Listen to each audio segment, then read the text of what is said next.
The 2022 Pittsburgh Maulers are, without a doubt, one of the worst professional football teams I've ever seen play, and I watched the 2021 Steelers offense. Between firing their star running back over a slice of pizza, So unfortunately, hear me out, unfortunately, cost of doing business, I'm going to have to let you go. yeah, that, as well as calling run plays nearly every time they touch the ball, this team is in complete shambles, and it's only week 4. To give a little history lesson, let's talk about the original USFL. It all started on May 11th, 1982, the day that the original USFL was announced. The inaugural 12 teams for the new league were the New Jersey Generals, Birmingham Stallions, Tampa Bay Bandits, Oakland Invaders, Denver Gold, Los Angeles Express, Michigan Panthers, Washington Federals, Chicago Blitz, Arizona Wranglers, Philadelphia Stars, and Boston Breakers. The first season of this new league was considered a success, and the USFL would expand from the inaugural 12 teams to 18 teams by the start of the 1984 season. Those teams would be the Memphis Showboats, Jacksonville Bulls, Houston Gamblers, Oklahoma Outlaws, San Antonio Gunslingers, and the team that we're discussing today, the Pittsburgh Maulers. The Maulers were actually the first expansion team announced for the USFL and was owned by Edward DiBartolo Sr. His son, Edward DiBartolo Jr., was the owner of the San Francisco 49ers at the time, a team that had won the Super Bowl a few years prior versus the Bengals, and would proceed to win 4 more Super Bowls under DiBartolo Jr.'s ownership. The Pittsburgh Maulers started off the 1984 season with 3 straight losses to the Oklahoma Outlaws, who finished the season 6-12, the Michigan Panthers, who finished the season 10-8, and the Birmingham Stallions, who finished the season 14-4 respectively. Pittsburgh would rebound in week 4 with a 16-7 win over the Washington Federals before losing again, this time to the eventual champions, the Philadelphia Stars. They would beat the Oakland Invaders 28-14 at home before going on a 7-game losing streak, leaving them at 2-11 by the time week 14 came around.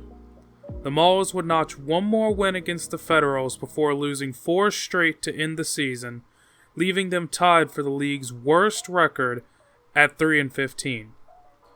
The team would fold before the start of the 1985 season due to the decision to move the USFL into a fall league. DiBartolo Sr. knew that he could not compete with the Pittsburgh Steelers, nor could he relocate closer to home in Cleveland due to the Browns' success at the time.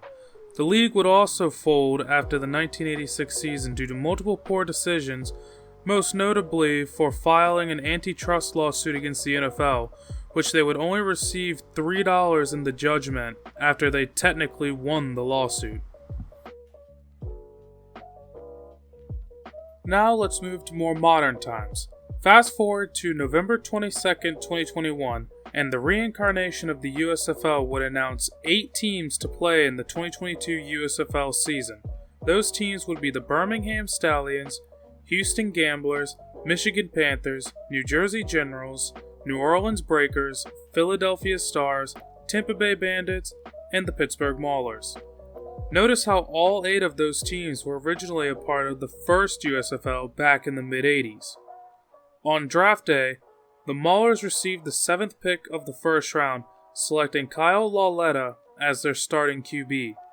Other notable picks in this draft were Garrett Groshek, Bailey Gaither, and Devontae Smith.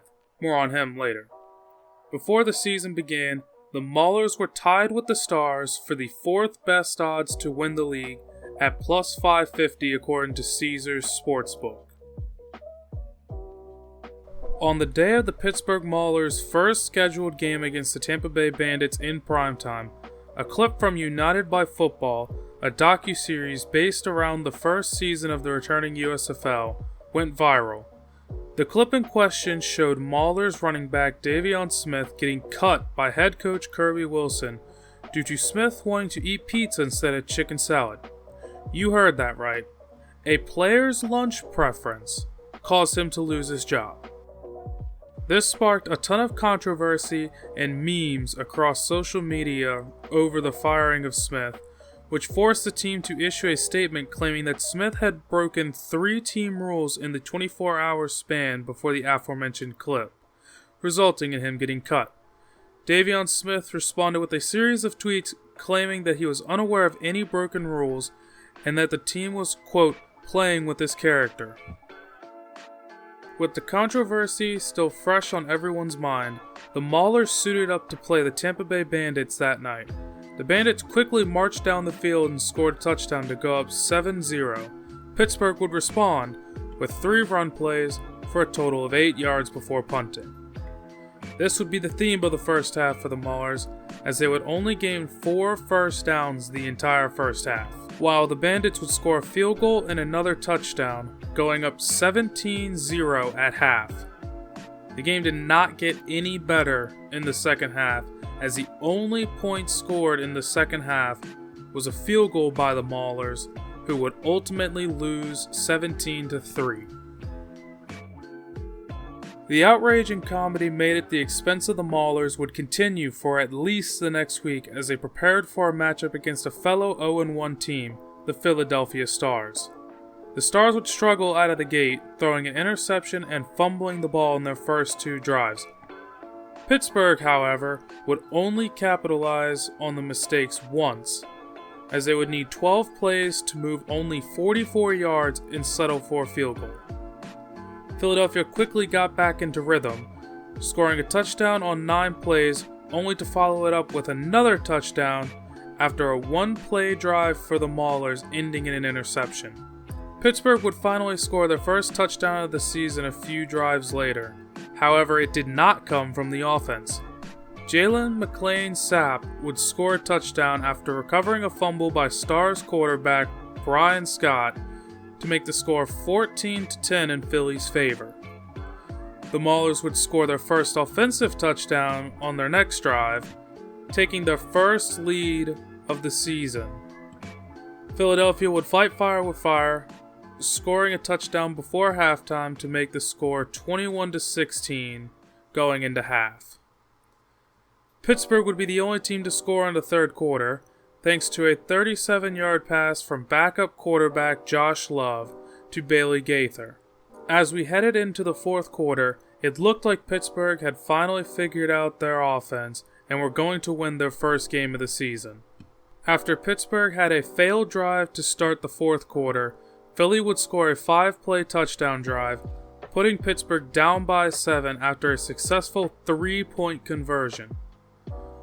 Both offenses would ultimately stall out for the rest of the game, officially ending when Josh Love threw an interception to seal the game for the Philadelphia Stars. Going into Week 3, Pittsburgh would face another struggling team in the Michigan Panthers, as both teams were 0-2. Michigan would score quickly, getting a touchdown and 2-point conversion on their first drive, while Pittsburgh would be forced to punt on their first drive. Jeffrey Thomas of the Maulers would muff the punt on Michigan's next drive, allowing for an easy touchdown and 2-point conversion. Pittsburgh would then miss back-to-back field goal attempts, while both offenses struggled to do anything for the rest of the first half. The second half would start out very similarly to how the first half ended, with tons of punts and missed field goal attempts. Michigan would score one more touchdown and 2-point conversion before the game would finally end in a 24-0 shutout in the Michigan Panthers' favor. So now we're up to date. The team is 0-3 and doesn't seem to be going in the right direction.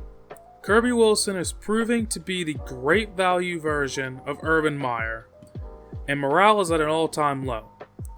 What can this team do at this point to right the ship? I think first things first is Kirby Wilson needs to be fired immediately because he is clearly not equipped to lead a professional football team nor be a head coach in the league. Second, the team needs to hope that they can find better talent to kickstart this piss-poor offense, Davion Smith.